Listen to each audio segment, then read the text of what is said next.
Comment savoir quels sont les livres à inclure dans le Nouveau Testament? Alors déjà, sortez-vous de la tête le concile de Nicée, ça n'a rien à voir, c'est un concile qui aura lieu en 325.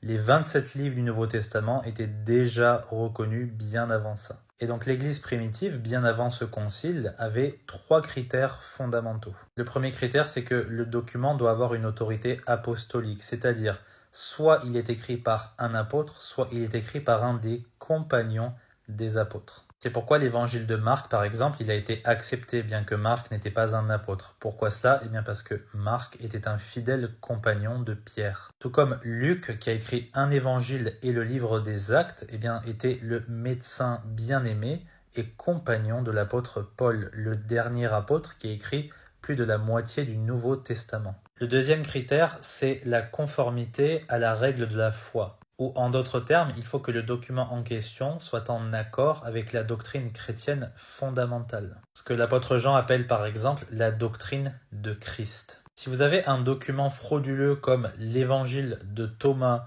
qui présente un point de vue panthéiste qui n'est pas du tout en accord avec l'ensemble de la Bible, eh bien il va être mis de côté. Pareil pour les pseudo-évangiles de Marie et de Pierre qui ont été écrits bien plus tard et qui contredisent la saine doctrine. Et ne parlons pas des écrits gnostiques, la gnose qui a été sévèrement combattue par les premiers chrétiens.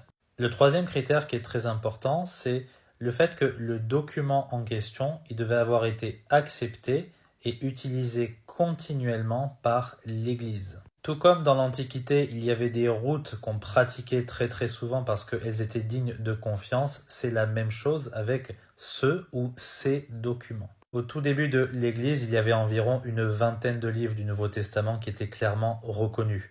C'est un peu plus tard qu'au fil des lectures, au fil des études, qu'on va y inclure les 7 autres livres. C'est un processus organique. L'Église va être capable, par le Saint-Esprit, de reconnaître la voix du berger. Ce que vous devez retenir en fin de compte, c'est que le canon du Nouveau Testament, c'est pas une liste autoritaire de livres, c'est plutôt une liste de livres faisant autorité. Ce n'est pas la même chose. On va simplement reconnaître ces livres et un jour décider d'en faire un canon, tout simplement. J'espère que c'est clair pour vous, que Dieu vous bénisse.